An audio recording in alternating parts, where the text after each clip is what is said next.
আসসালামু আলাইকুম আমার প্রিয় ভাই বোনেরা।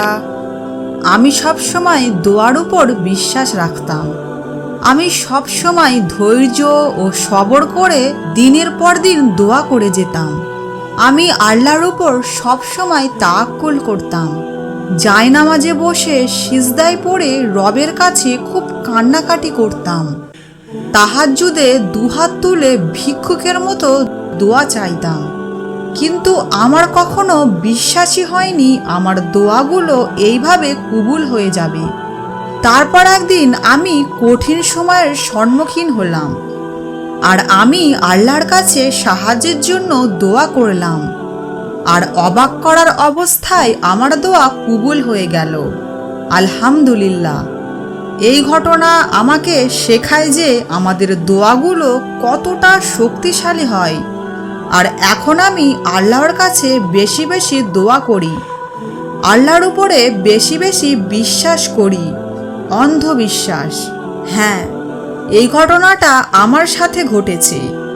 কিন্তু আপনি কি কোনোদিনও ভেবেছেন আপনিও সেই সৌভাগ্যবানদের মধ্যে একজন, যাদের দোয়াগুলো কবুল হয় আর আল্লাহ তাদের পছন্দের ইচ্ছা পূরণ করে, তাদের জন্য মোজেজার দরজা খুলে দেয়? আপনিও কি কোনো এমন মোজেজার অপেক্ষায় আছেন? যদি হ্যাঁ হয়, তাহলে আপনি এটা জেনে খুশি হবে যে আপনি একা নয়। অনেক মানুষ আছে যাদের দোয়া কবুলের ব্যাপারে এমনই প্রশ্ন করে আর এভাবে মোজেজার অপেক্ষা করে।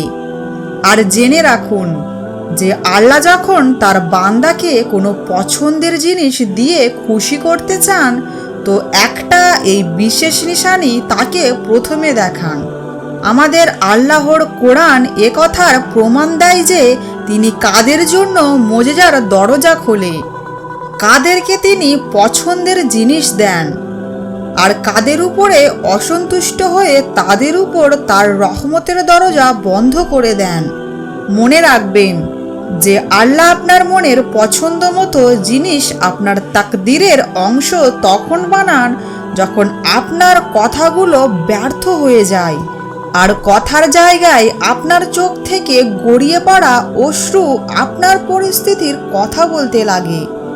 যখন বান্দা সবরের শেষ সীমায় থাকে আর সমস্ত দরজা বন্ধ হয়ে যায়, কিন্তু অন্তর তাও বলে যে আরেকটু সবর করো, আরেকটু ধৈর্য ধরো, এই দরজা যা তোমার বন্ধ নজরে আসছে, একদিন তোমার রব হাজারো দরজা খুলে দেবেন ইনশাআল্লাহ।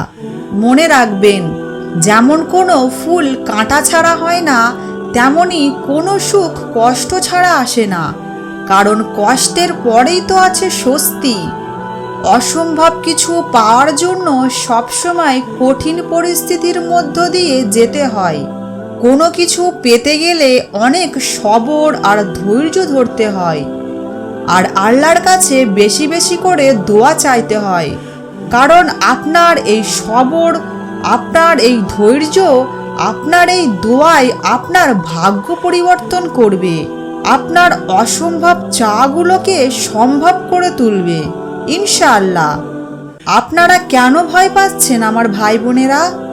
আপনারা কেন হতাশ হচ্ছেন এটা ভেবে যে আমার দোয়াগুলো হয়তো আর পূর্ণতা পাবে না?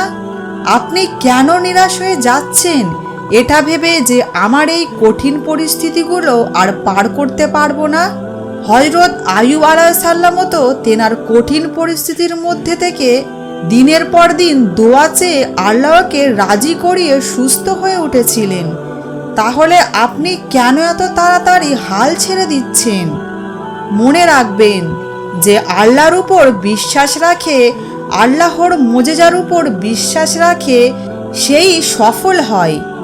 আল্লাহ তো বলেছেন, তোমরা আমার কাছে সাহায্য প্রার্থনা করো, তোমাদের সাহায্য করার দায়িত্ব আমার।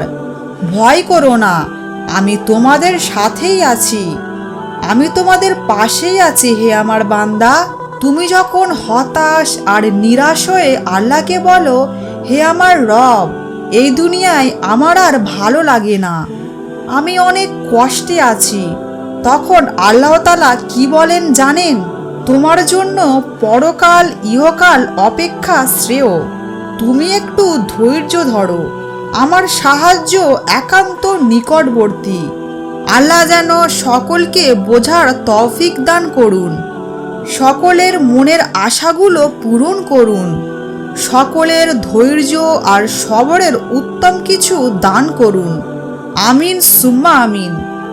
আপনাদের এই ভিডিওটি কেমন লাগলো আপনারা অবশ্যই কমেন্টে আমাকে জানাবেন, এবং ভিডিওটি ভালো লাগলে ভিডিওটিকে একটি লাইক এবং চ্যানেলটিকে সাবস্ক্রাইব করে দেবেন।